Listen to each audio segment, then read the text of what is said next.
This is Yaabit. Yaabit is my first completely custom animatronic, completely designed and built by me. He was inspired by the Vooloos in the queue for Guardians of the Galaxy Mission Breakout at Disney's California Adventure. And the Vooloos didn't only inspire his aesthetic, it also inspired another part of animatronics that I've never thought about before, which is including AI and computer vision and basically computer science into animatronics. But we're not going to look into AI in this video. In this video, I actually just want to get Yaabit working again. It hasn't been powered on for a long time because I lost some code on an SD card that corrupted and never bothered to rewrite any of it. So, this video we're going to look at what we need to get him powered back up again. So to get him working again, I actually want to switch the Raspberry Pi 4.0 in there for an Arduino Uno. I originally put a Raspberry Pi in there because I figured it would be powerful enough to run the computer vision and AI I wanted to put in him originally. But it turned out that he actually wasn't powerful enough, so I ended up connecting that to my computer with a TCP connection, a connection over Wi-Fi. But I actually want to get rid of all the wireless altogether and just put a USB cable that runs into the Arduino and have that control Yaabit. So if we look inside, we have a computer power supply that actually powers everything. And then inside, beneath this mess of cables, there's a Raspberry Pi. And we're going to switch that out for an Arduino Uno. Right now, it's a complete rat's nest inside. So most of this is actually extra cables from the power supply, but a lot of it is things that I'm not actually going to keep in Yaabit, like this EL wire, electroluminescent wire. So I'm going to remove all this, and for now I'm going to take the camera and speaker out too. And that should really make the rat's nest in here a lot more controllable. Alright, I've got Yaabit completely off of the box, so it's just the electronics inside. And right now you can see it's this computer power supply, this switch and button on the back. We'll talk about these more later. And a whole mess of wiring, then a Raspberry Pi at the bottom. So what we want to do is take this out and put an Arduino Uno in. But I think I'm also going to take the power supply out, open it up, and remove all this wiring we don't want. Because this is a whole mess of cables that really isn't useful for us. And then inside we'll just have the ones we do want. Alright, let's check out the mess of wires that's on here. So we have the cables running out of the power supply, and this leads to basically the standard connections. Right here you can see I've bridged the green wire off the 24 pin and a ground. And what this does is it means as soon as the switch of the power supply is turned on, it starts delivering power. That's usually the on switch for a computer. Then here I have a whole bunch of other connections. This wire is the 5-volt connection that goes to the servo driver. Then these are all kind of random mess. This was a USB female header, so I could power a USB device through it, because a USB device just needs 5 volts. But I appear to have decayed this at some point and just covered it in electrical tape. Then over here is another one of the same thing, a female USB header. And it was not decayed. I plugged a USB cable in it to power the Raspberry Pi. So we can take that off. Throw that to the side. And then, what else do we have? So we can disconnect this, and that will make a lot less mess. Then here we have a kind of unique setup. Inside there is a transistor, and the transistor is connected to this line, which gives power that runs through this switch, or these connections. And these connections actually connect to the switch inside the box, so that there is a manual override on what this transistor does. And what this transistor actually does is power a water pump. We'll talk about why there's a water pump in Yaabit later, but for now, I'll leave you in suspense. So what can we remove from this? I'm thinking we can remove all this wire, or most of this wire, remove the 2 USB connections, plug in, we need all this, but we can shorten all this a lot. And what I'm going to do is replace this transistor, because it's probably being driven well over spec. These can only take like 800 milliamps continuous. Pretty sure that water pump is like 1.2 amps. And replace it with a MOSFET. And solder that in a better way than soldering it and wrapping it in electrical tape, probably on a piece of strip board. So that will severely cut down on the cable usage.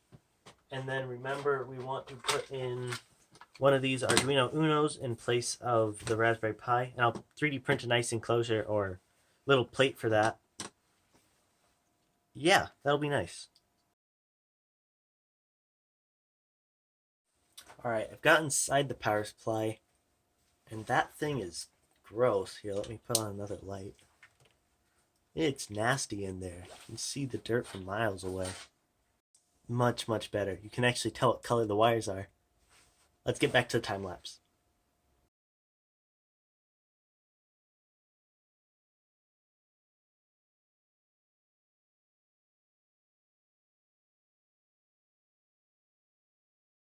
Alright, so I've got the power supply back in with our new cut pieces, and you can see it's much, much nicer. And now we can put all that other wire into the drawer of we don't talk about it. So before today, I had the power supply mounted via Velcro, and then this Velcro was hot glued to the side. This particularly horrible because hot glue, as you can probably see here, doesn't like to stick to rust, or rather, it sticks to rust really well if the rust doesn't stick to the metal. So that peeled off really easily. So I think what I'm going to do is put the power supply in, and then drill some holes for these M3 screws to go through, and because these thread in really nicely to the power supply here.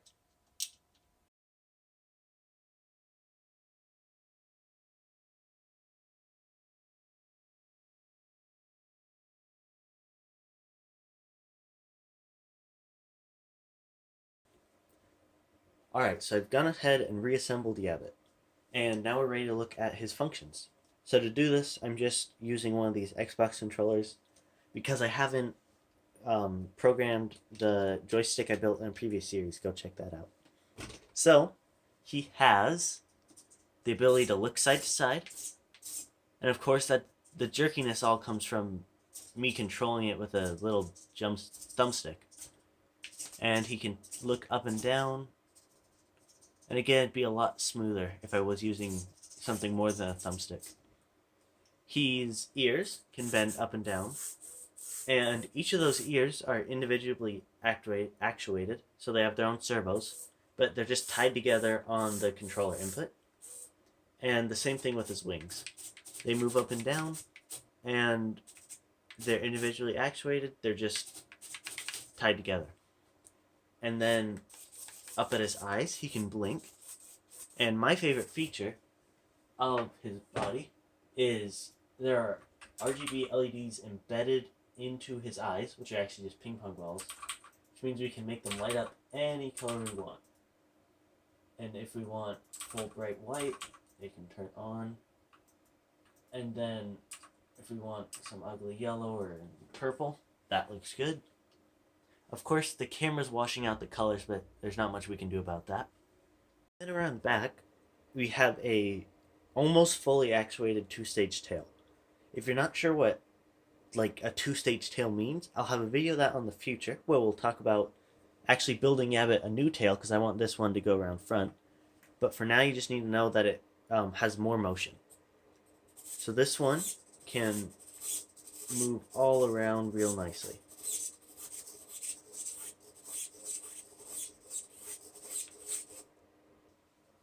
Let's talk about why there's a water pump in this bucket that sits next to him. Yaabit can spit.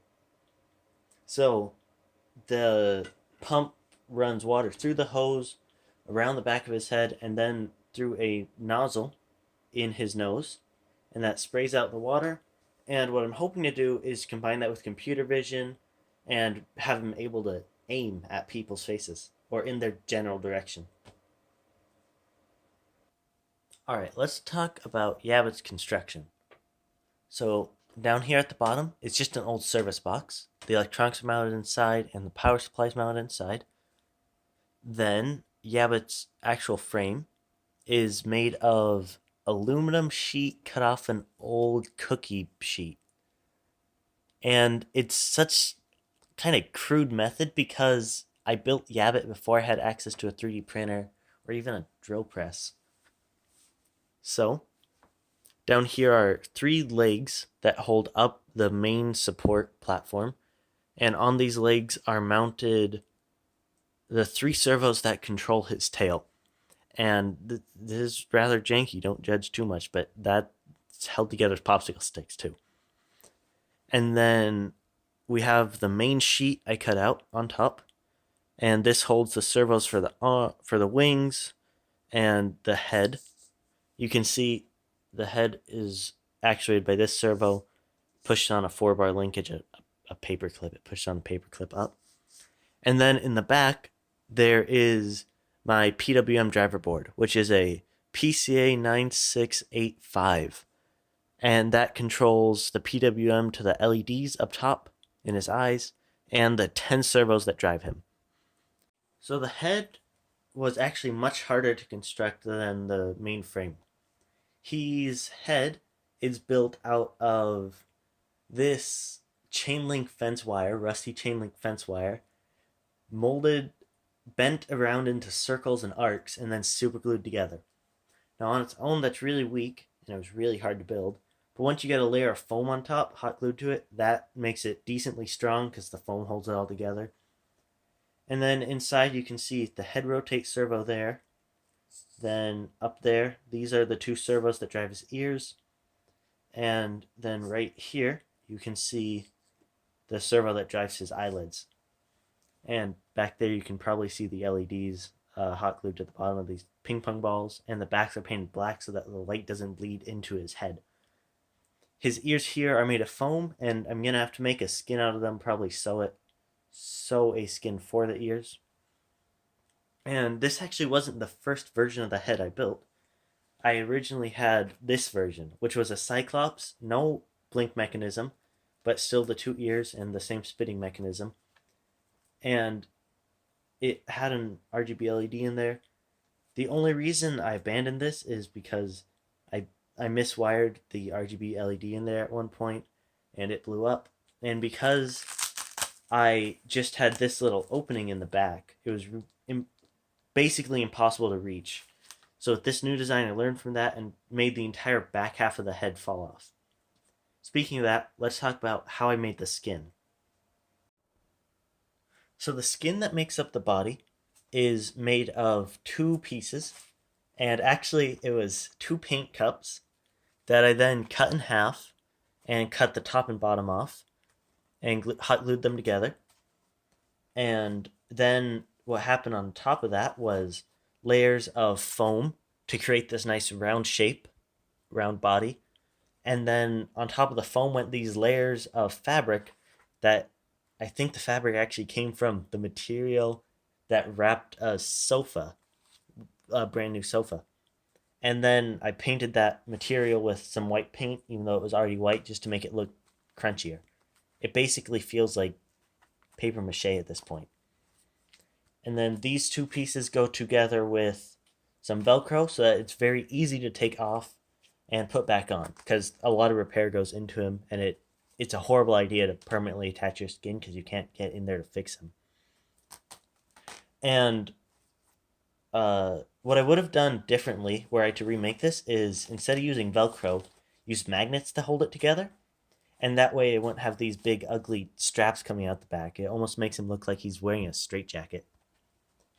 And then the skin on the head was constructed much the same way.